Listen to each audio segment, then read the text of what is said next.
Hello everyone, welcome to जय education channel. इस channel में आपका स्वागत है।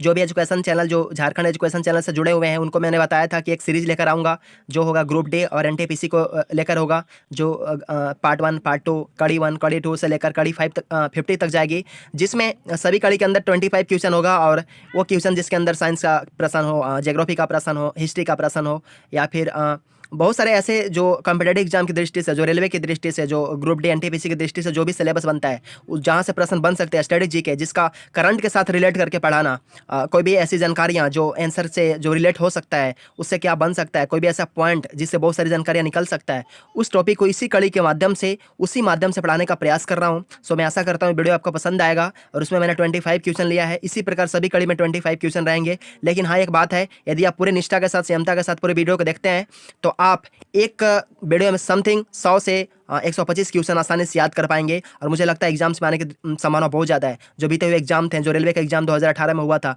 उसमें जो भी टॉपिक लिया गया था स्टैटिक पोर्शन का, मैं उसी एक्सपीरियंस के साझा के आधार पर मैंने इस वीडियो को तैयार किया है। मुझे आशा है वीडियो आपको पसंद आएगा, और पसंद आए तो दोस्तों के साथ शेयर करें, लाइक करें, कमेंट करें, और मुझे सराहें और अपनी प्रतिक्रिया दें, या उसमें क्या सुधार चाहिए, उसमें क्या क्वेरी रह जाती है, उसमें क्या और ऐड किया जाए, किस माध्यम से पढ़ाया जाए, ये भी अपना विचार रख सकते हैं। सो मैं अपने माध्यम की तरह से मैं पार्ट 1 लेकर आ रहा हूँ। मुझे आशा है वीडियो आपको पसंद आएगा। सो ज़्यादा न विलंब करते हुए मैं इस वीडियो का स्टार्ट करता हूँ। पहला सवाल आप देख पा रहे हैं, नेताजी सुभाष राष्ट्रीय खेल संस्थान कहाँ स्थित है? यह एक ऐसा प्रश्न है जो स्टेडियम से रिलेटेड है। नेताजी सुभाष राष्ट्रीय खेल संस्थान यह है पटियाला के अंदर। तो यहाँ पे आपको एक मेन पॉइंट याद रखनी है कि राष्ट्रीय खेल संस्थान हो या स्टेडियम हो, दोनों का कहने का मतलब एक ही है। तो स्टेडियम, यहाँ पे जो भी भारत के अंदर प्रमुख स्टेडियम है, देशों में जो प्रमुख स्टेडियम है, जिनकी एग्जाम्स में आता है, जो प्रश्न पूछे जाते हैं स्टेडियम से, तो मैं उसको बताने का प्रयास करता हूँ। एक आप रूप सिंह स्टेडियम रख सकते हैं। रूप सिंह स्टेडियम है मध्य प्रदेश के ग्वालियर के अंदर। और आप रख सकते हैं जिम खाना stadium, that is very important. Mumbai के अंदर 2 स्टेडियम है, एक है जिम खाना स्टेडियम और एक है वानखेड़े स्टेडियम।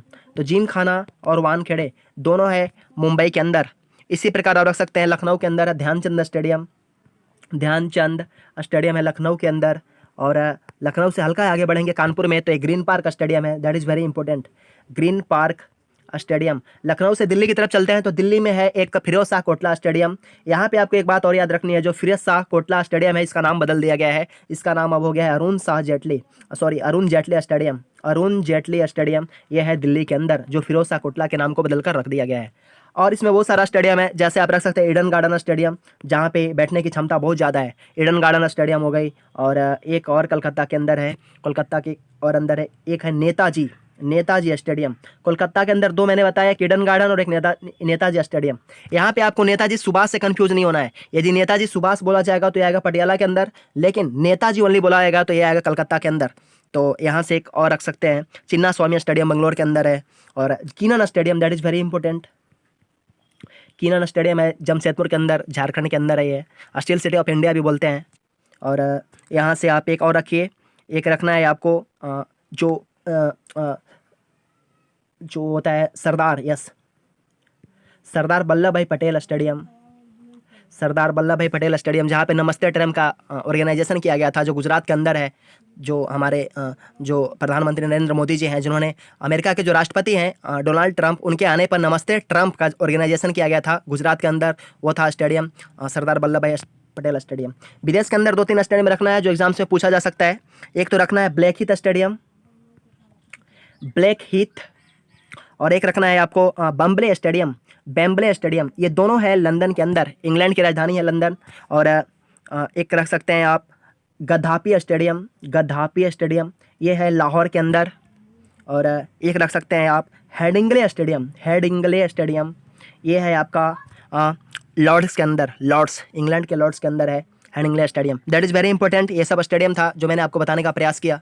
और इस प्रकार से यदि आप पढ़ते हैं, सभी प्रश्न पे इसी प्रकार के कॉन्सेप्ट शामिल होगा, वहाँ से क्या कॉन्सेप्ट बन सकता है उसके बारे में आपको बताया जाएगा। तो मैं आशा करता हूँ इस तरीके से पढ़ना आपको काफ़ी अच्छा लग रहा होगा। सो दूसरा सवाल, प्रतिवर्ष खेली जाने वाली 4 ग्रैंड स्लैम टेनिस प्रतिस्पर्धा में प्रथम कौन सी होती है? यहाँ पे एक वर्ड आता है ग्रैंड स्लैम। ग्रैंड स्लैम एक उपाधि है, जो टेनिस टूर्नामेंट में जो प्लेयर जीतते हैं उनको ग्रैंड स्लैम जो उपाधि दिया जाता है। तो ग्रैंड स्लैम को समझने से पहले टेनिस टूर्नामेंट के पार्ट्स को समझिए। टेनिस टूर्नामेंट्स का पार्ट 4 पार्टों में बटी होती है। एक होता है AFWA एक ऐसा तरीका है जिससे आप याद रख सकते हैं। ए का मतलब होता है ऑस्ट्रेलियाई ओपन, एफ का मतलब होता है फ्रेंच ओपन, डब्ल्यू का मतलब होता है विंबलडन ओपन, और ए का मतलब होता है अमेरिकन ओपन। अमेरिकन ओपन को यूएस ओपन भी बोला जाता है। तो ऑस्ट्रेलियाई ओपन से स्टार्ट होती है, जैसा कि दूसरा सवाल बोल रहा है, उसका आंसर होगा ऑस्ट्रेलियाई ओपन। और फ्रेंच ओपन, एक विंबलडन ओपन है और एक है अमेरिकन ओपन। तो यहाँ पे एक बात याद रखनी है, जो ऑस्ट्रेलियाई ओपन है ये हुआ था जनवरी 2020 के अंदर। तो उसमें जो नोवाक जोकोविच हैं, जो सर्बिया के हैं, जो काफ़ी इम्पोर्टेंट प्लेयर हैं टेनिस के अंदर, जिन्होंने जनवरी 2020 में जो ऑस्ट्रेलियाई ओपन हुआ था उनका विजेता थे। और महिला में थी सोफिया क्रेनिडा, यस, महिला जो है वो है सोफिया क्रेनिडा, जो जनवरी 2020 में ऑस्ट्रेलिया ओपन हुआ था उसमें इन्होंने जीता था। यह अमेरिका के हैं, सोफिया क्रेनिडा। इसमें 2-3 पॉइंट और याद रखना है। जैसे एक ओपन होता है फ्रेंच ओपन, तो फ्रेंच ओपन में 2 ऐसे शब्द हैं जो काफ़ी प्लेयर के द्वारा, कोचों के द्वारा यूज में लाया जाता है। उस शब्द को बोलते हैं लाल बजरी या लाल कोट। लाल कोट या लाल बजरी एक ऐसा शब्द है जो कोचों के द्वारा इस शब्द का उपयोग किया जाता है खेल के दौरान। और इसमें और बात याद रखनी है, एक होता है विंबलडन ओपन। विंबलडन ओपन जो होता है ये सबसे पुराना ओपन है। विंबलडन ओपन 1900 में इसको स्टार्ट होती है, सबसे पुराना ओपन है, और ये होता है ग्रेट ब्रिटेन के अंदर। तो ये सब पॉइंट था जो आपको याद रखनी थी। और चलते हैं अगले सवाल की तरफ। तीसरा सवाल, वायरस का अध्ययन क्या कहलाता है? यहाँ पे समझिए एक अध्ययन है, जिसको अध्ययन को आप लॉजी बोल सकते हो, जिसको लॉजी के अंदर रखी जाती है, उस अध्ययन को क्या बोला जाता है? जैसे वायरस का अध्ययन है तो वायरस का अध्ययन कहलाता है वायरोलॉजी। इसी प्रकार यदि आ जाए कि जीवाणुओं का अध्ययन, जीवाणु को अंग्रेजी में कहते हैं बैक्टीरिया, तो बैक्टीरियोलॉजी। लॉजी एक ऐसा वर्ड है जिसका मतलब ही होता है अध्ययन करना, किसी के ऊपर जांच पड़ताल करना, उसके बारे में जानकारियां निकालना, लॉजी होता है। तो जैसे यहाँ पे वायरस का अध्ययन है तो वायरोलॉजी। इसी प्रकार जीवाणुओं का अध्ययन को क्या बोलते हैं? बैक्टीरियोलॉजी। इसमें और 2-3 पॉइंट आप याद रखना है, बहुत ही इंपॉर्टेंट, जो एग्जाम से पूछा जा सकता है।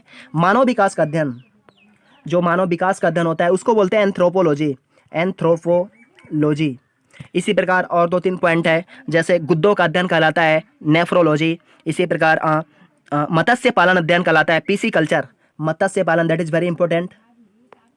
मत्स्य पालन को कहते हैं पीसीकल्चर।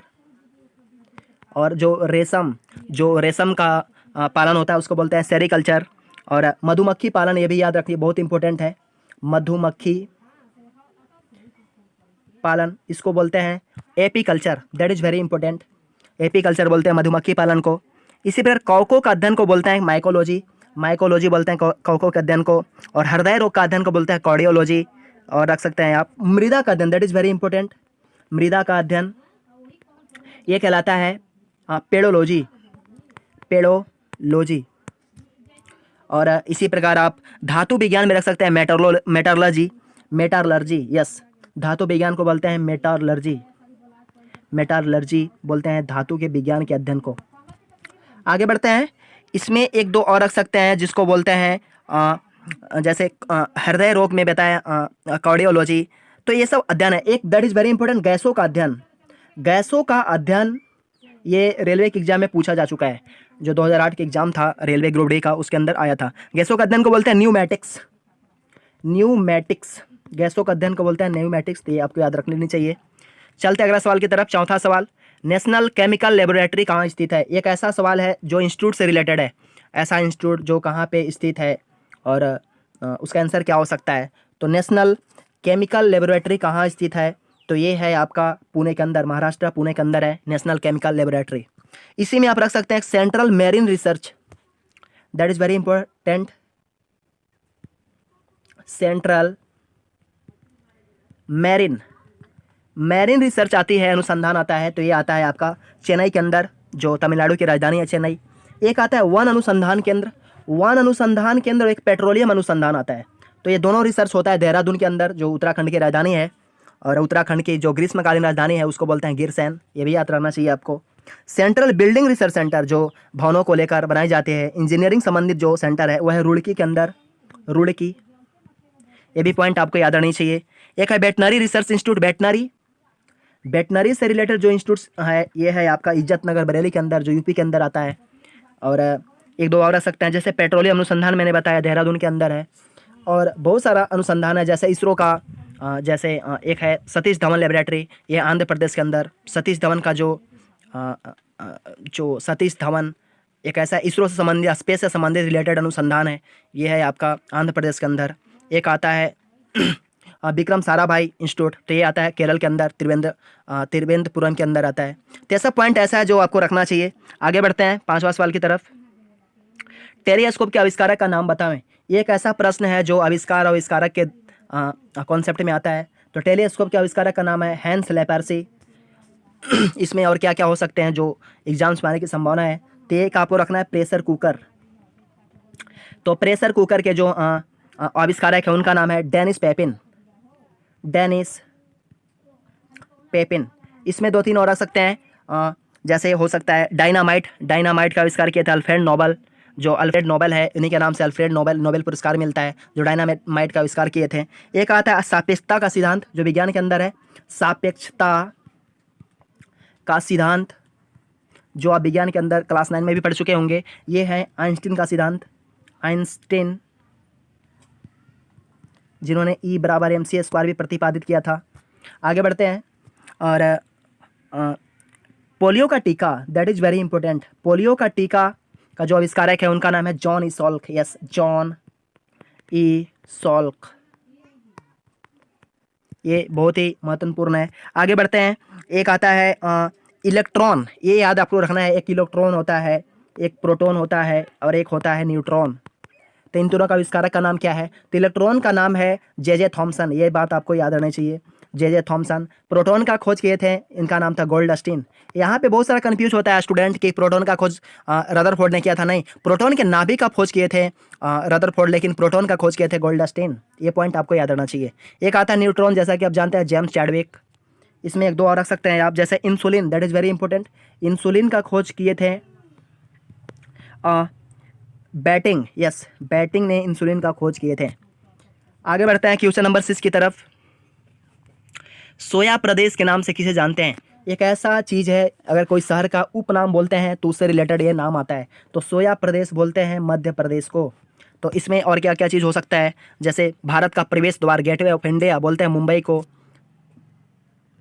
भारत का प्रवेश द्वार ये बोलते हैं मुंबई को। और बहुत सारा हो सकता है, जैसे भारत का पिट्सबर्ग बोलते हैं जमशेदपुर को, जो झारखंड के अंदर स्थित है। स्टील सिटी ऑफ इंडिया भी बोलते हैं। धान का कटोरा बोलते हैं छत्तीसगढ़ को। गुलाबों का शहर एक रख लीजिए, गुलाबों का शहर। तो ये है गुलाबों का शहर चंडीगढ़। ये आपको याद रहना चाहिए। और 1-2 आता है, जैसे अंडे की टोकरी बोलते हैं आंध्र प्रदेश को। भारत का Manchester, that is very important, ये बोलते हैं अहमदाबाद को। अहमदाबाद को बोलते हैं भारत का मैनचेस्टर।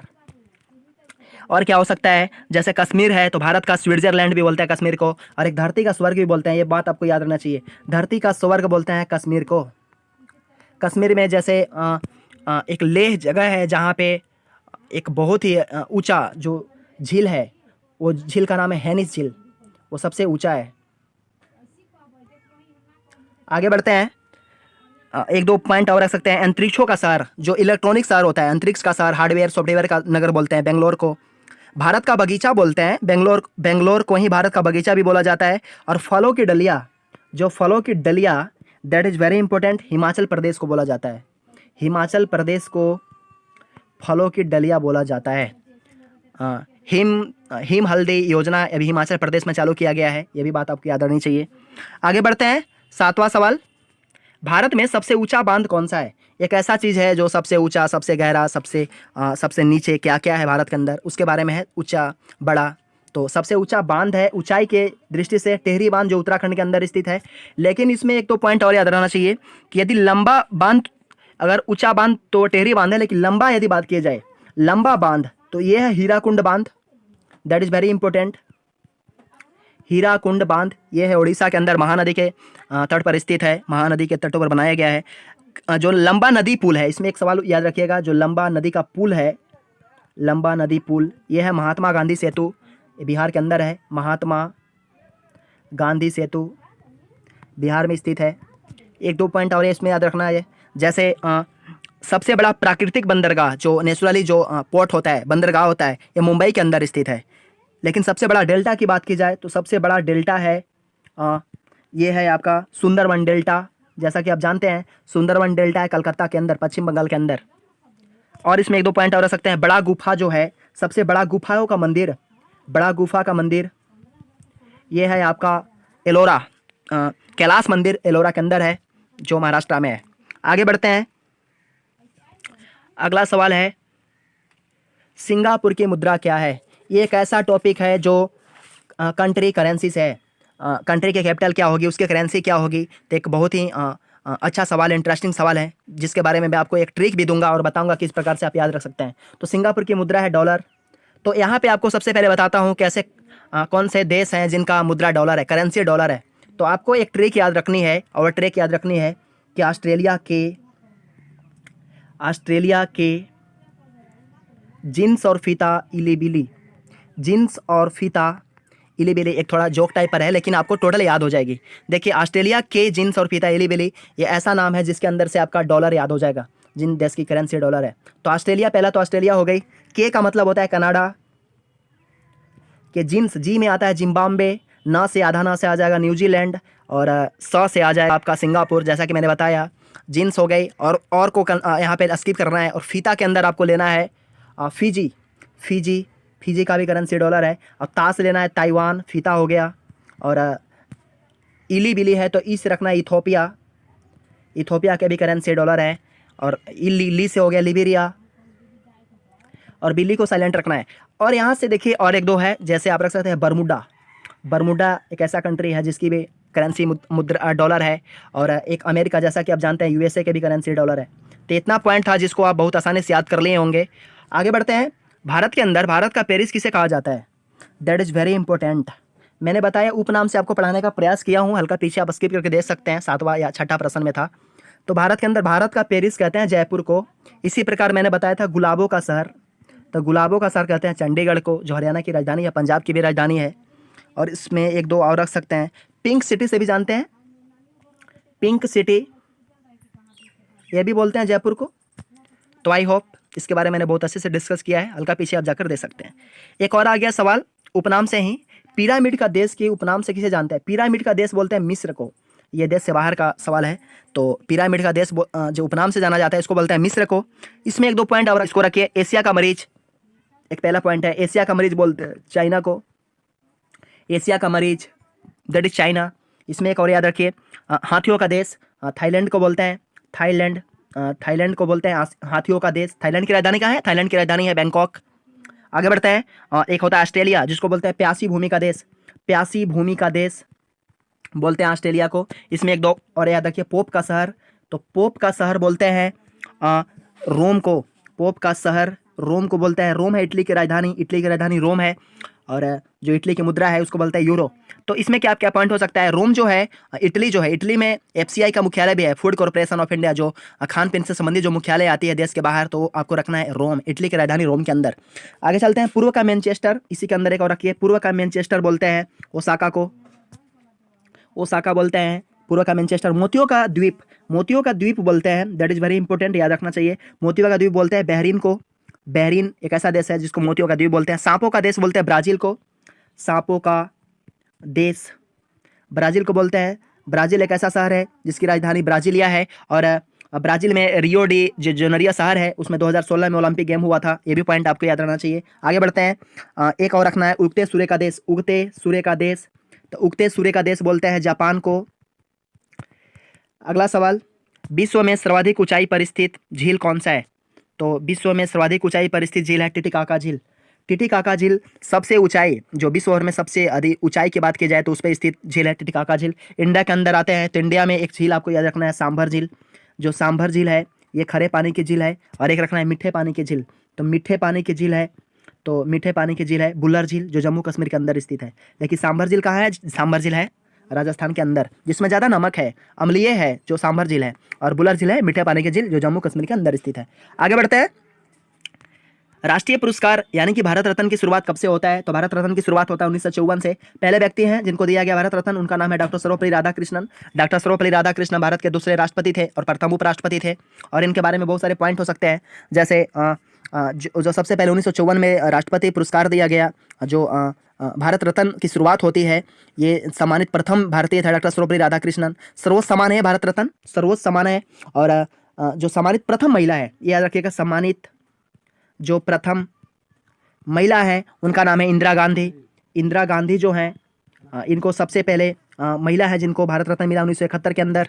और पॉइंट याद रखनी है जैसे बहुत सारे पॉइंट है इसमें। जैसे प्रथम विदेशी थे, प्रथम विदेशी कौन है जिनको भारत रत्न मिला? तो प्रथम विदेशी हैं खान अब्दुल गफ्फार खां।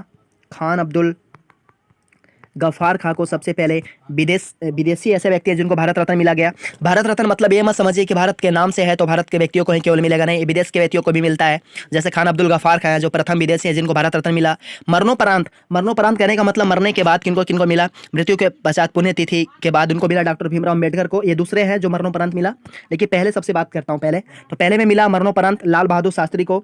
लाल बहादुर शास्त्री एक ऐसे व्यक्ति थे जिनको मरने के बाद सबसे पहले राजीव गांधी खेल रत्न भारत रत्न मिला 1960 के अंदर, 1966 के अंदर मिला। और आगे बढ़ते हैं और एक दो पॉइंट रखना है। मदर टेरेसा, मदर टेरेसा को भी मिला है। मदर टेरेसा इनको मिला 1980 में। और भीमराव अम्बेडकर जिन्होंने संविधान बनाया इनको भी मिला है मरणोपरांत। ये मिला है 1990 में, 1990 के अंदर भीमराव अम्बेडकर को मिला है। आगे बढ़ते हैं एक पॉइंट जो हाल ही में प्रणब मुखर्जी का जो निधन हो गया और जो दिल्ली के हॉस्पिटल में मर गए, इनका देहांत हो गई, मृत्यु हो गया। तो 26 जनवरी 2019 को इनको मिला है। 26 जनवरी 2019 को इनको मिला है भारत रत्न। प्रणब मुखर्जी 13वें राष्ट्रपति थे और जिन्होंने देश के हित में बहुत अच्छा काम किया, जिन्होंने देश को एक अच्छा संभाल के रखा। आगे बढ़ते हैं। अगला सवाल, मौसमी घटनाएं कौन सी मंडल में होती है? तो मौसमी जो घटनाएं हैं, जो सबसे निचली परत को बोलते हैं क्षोभ मंडल, या सबसे निचली परत को बोलते हैं क्षोभ मंडल, और सबसे ऊपरी परत को क्या बोलते हैं?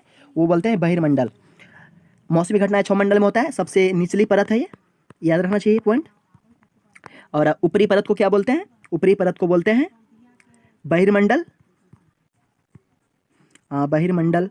और एक दो पॉइंट और याद रखिए, जैसे उल्का से संबंधित जो पॉइंट होता है, जो उल्का, तो ये होता है मध्यमंडल के अंदर, मध्यमंडल के अंदर।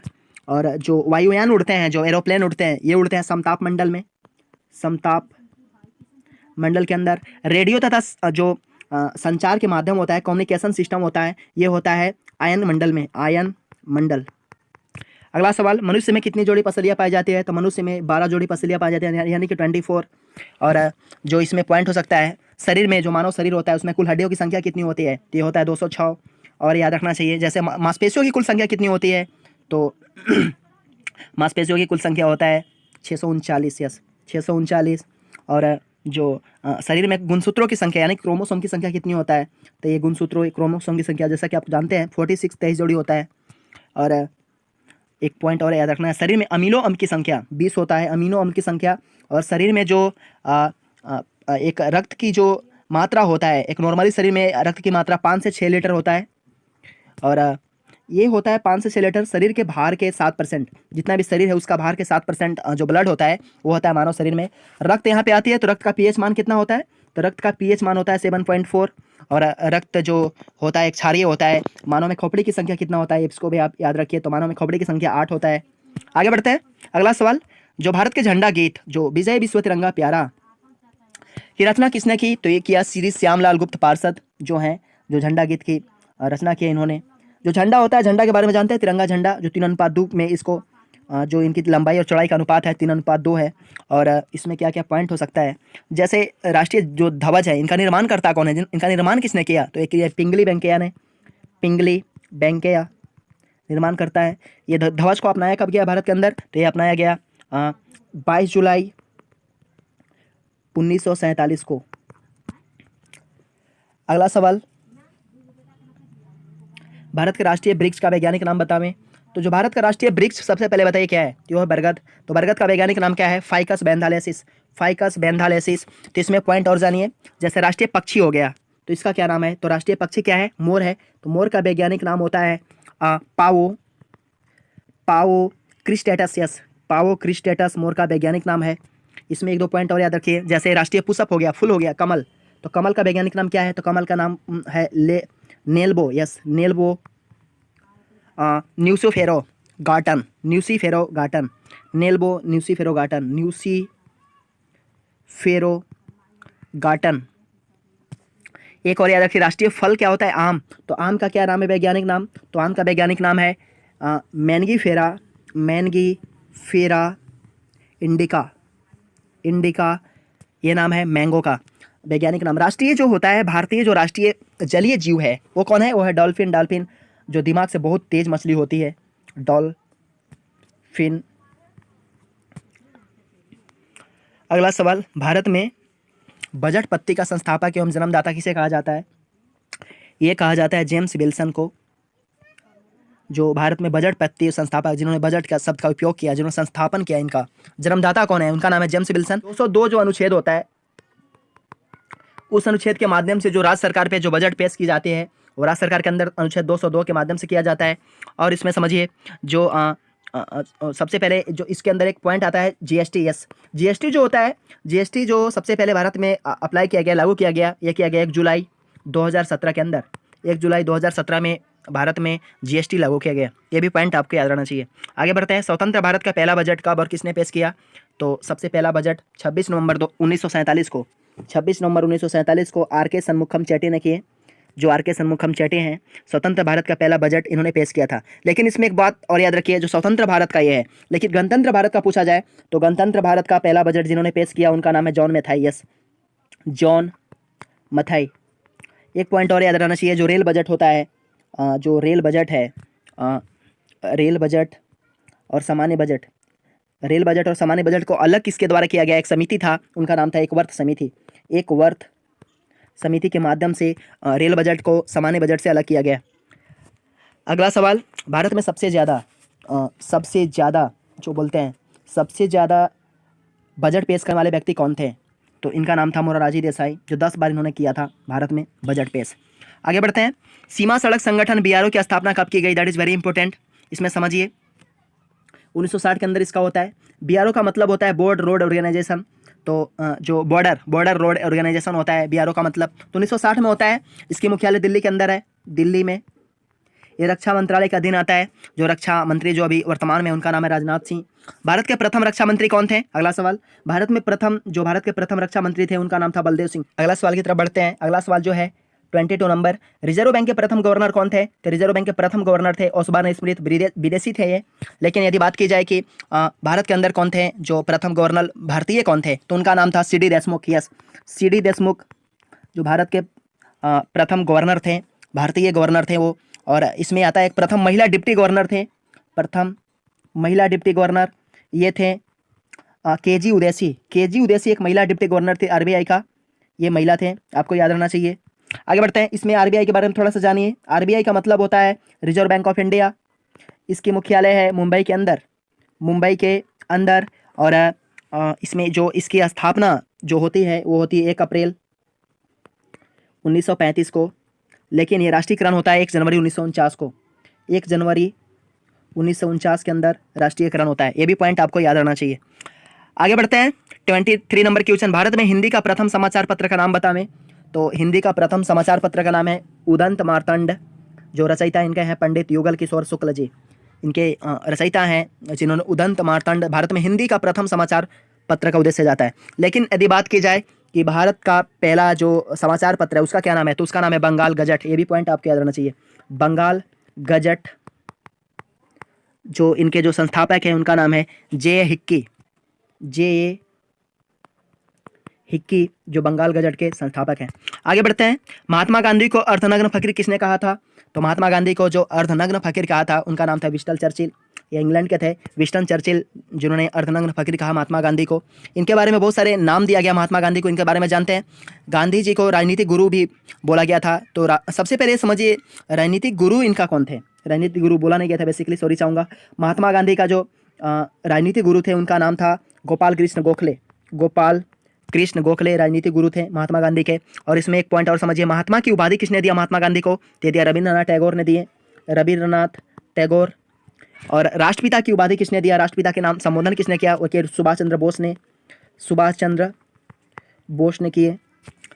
अगला सवाल, भारत में अहिंसा दिवस कब मनाया जाता है? तो भारत में अहिंसा दिवस मनाते हैं 2 अक्टूबर को।